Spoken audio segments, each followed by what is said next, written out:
Elon Musk का $1 trillion पे package इतिहास की सबसे बड़ी डील में दर्ज हो गया।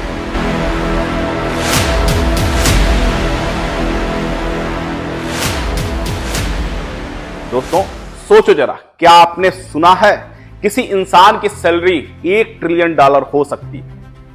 हां, $1 ट्रिलियन, यानी इतना पैसा जितनी जीडीपी दुनिया के 170 देशों की भी नहीं है। और अब टेस्ला के सीईओ इलन मस्क को मिल सकता है इतना सारा पैसा, पर सवाल यह है कैसे? क्या वो इसे सच में कमा पाएंगे या ये सिर्फ एक कॉर्पोरेट ड्रीम है? चलिए आज के इस वीडियो में पूरा डिकोड करते हैं। नमस्कार दोस्तों, आप देख रहे हैं द गुरु, जहां हम दुनिया की सबसे बड़ी खबरों के पीछे की कहानी बताते हैं। तो दोस्तों बात शुरू करते हैं उस लैंडमार्क डिसीजन से। टेस्ला के शेयर होल्डर्स ने इलन मस्क के लिए $1 ट्रिलियन का पे पैकेज अप्रूव कर दिया है और यह अब तक का सबसे बड़ा कॉर्पोरेट पे पैकेज माना जा रहा है। 75% से ज्यादा शेयर होल्डर्स ने इसके पक्ष में वोट किया, लेकिन ध्यान रखिए यह पैसा एक साथ नहीं मिलेगा। मस्क को आने वाले 10 सालों में 12 अलग अलग टारगेट पूरा करने के लिए दिया जाएगा। हर टारगेट पूरा करने पर उन्हें टेस्ला के शेयर मिलेंगे, कैश नहीं मिलेगा। मतलब जैसे जैसे टेस्ला बढ़ेगी वैसे वैसे मस्क अमीर होते जाएंगे। इसे कहते हैं परफॉर्मेंस बेस्ड वेल्थ क्रिएशन।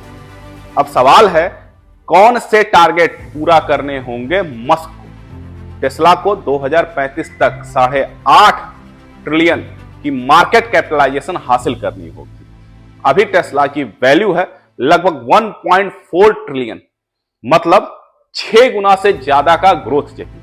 और साथ ही हर साल टेस्ला को 2 करोड़ इलेक्ट्रॉनिक कारें प्रोड्यूस करनी होंगी। इसके अलावा टेस्ला को रोबोट टैक्सी सर्विस लॉन्च करनी होगी, ह्यूमनाइड रोबोट बनाने होंगे और कंपनी को एआई और रोबोटिक्स में लीडर बनना होगा।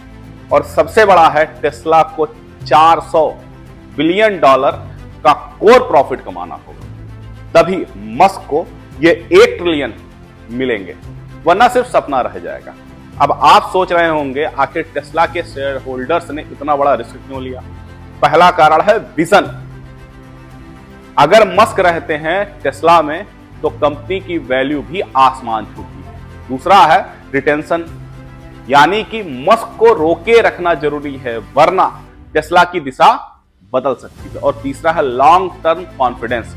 ये पैकेज तभी मिलेगा जब मस्क टेस्ला को नई ऊंचाइयों पर ले जाएंगे। मतलब ये डील टेस्ला के लिए भरोसे का वोट है। लेकिन दोस्तों इतनी बड़ी डील के साथ विवाद भी आए हैं। कुछ लोग कह रहे हैं क्या एक इंसान को $1 ट्रिलियन देना सही है?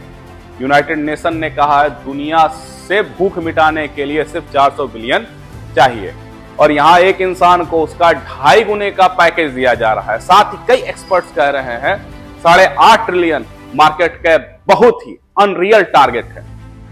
और अगर मस्क का ध्यान कहीं और चला जाता है तो टेस्ला का क्या होगा? पर टेस्ला के इन्वेस्टर्स का कहना है अगर कोई कर सकता है तो वो सिर्फ इलन मस्क ही कर सकते हैं। तो दोस्तों ये सिर्फ एक पैकेज नहीं, यह दुनिया के कॉर्पोरेट इतिहास का नया चैलेंज है। अगर इलन मस्क ये टारगेट अचीव कर लेते हैं तो वो बन जाएंगे दुनिया के पहले ट्रिलियनियर इंसान, और अगर नहीं कर पाए तो ये डील इतिहास की सबसे बड़ी मिस्ड अपॉर्चुनिटीज में कहलाएगी। लेकिन एक बात तो पक्की है, ये डिसीजन आने वाले दशक में एआई, रोबोटिक्स और ईवी इंडस्ट्री का चेहरा बदल देगी। और शायद ये वो पल हैं जहां एक नया इतिहास भी लिखा जाएगा। अब सवाल आपसे है, क्या आपको लगता है इलन मस्क ने $1 ट्रिलियन पैकेज अचीव कर पाएंगे? कमेंट में जरूर बताइए। और अगर वीडियो पसंद आया हो तो लाइक, शेयर और सब्सक्राइब करें और घंटी भी दबाएं, क्योंकि ऐसी ही डिटेल, दमदार और फ्यूचरिस्टिक स्टोरीज हम लेकर के आते हैं आपके लिए। धन्यवाद।